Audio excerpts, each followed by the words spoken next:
शहर में गणेशोत्सव की तैयारियां दिखने लगी है। मूर्तिकार प्रथम पूज्य देव गणेश जी की नयनाभिराम प्रतिमाओं को अंतिम रूप देने में पूरी तन्मयता के साथ जुटे हुए हैं।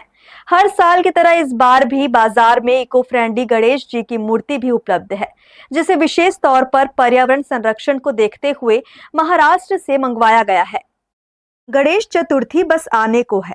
लोग गणेश की प्रतिमाएं अपने अपने घरों में विधि विधान से स्थापित कर भक्ति भाव से पूजा अर्चना करते हैं और अपने अपने परिवार की और अपने आसपास के वातावरण में खुशहाली की कामना भी करते हैं।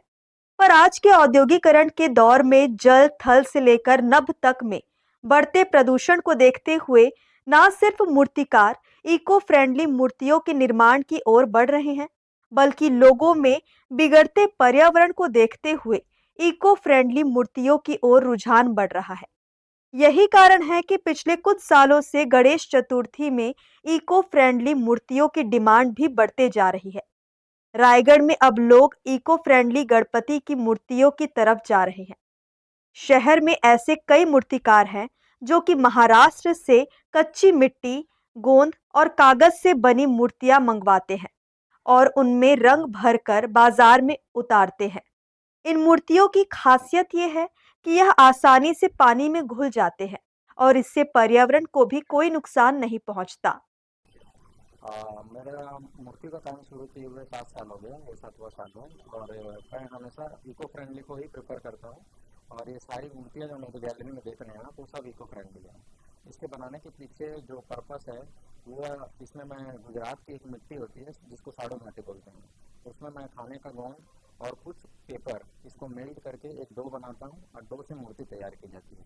मेरी मूर्ति की खास बात ये है कि ये वजन में बहुत हल्की होती हैं और इसकी फिनिशिंग जो है वो अलग लेवल की आती है। और मेरे पास जितनी भी मूर्ति है मैं मोस्टली प्रेफर करता हूँ कि महाराष्ट्र पैटर्न की मूर्तियाँ अलग अलग बनाते जाऊँ। ये मूर्तियाँ सारी आई हैं नागपुर से अपनी, और कच्ची मिट्टी की मूर्तियाँ हैं और पीओपी बैन है, तो हमने कच्ची मिट्टी मूर्तियों को मंगाकर उन्हें तैयार किया है और तैयार करके उसको मार्केट में हम सेल कर रहे हैं।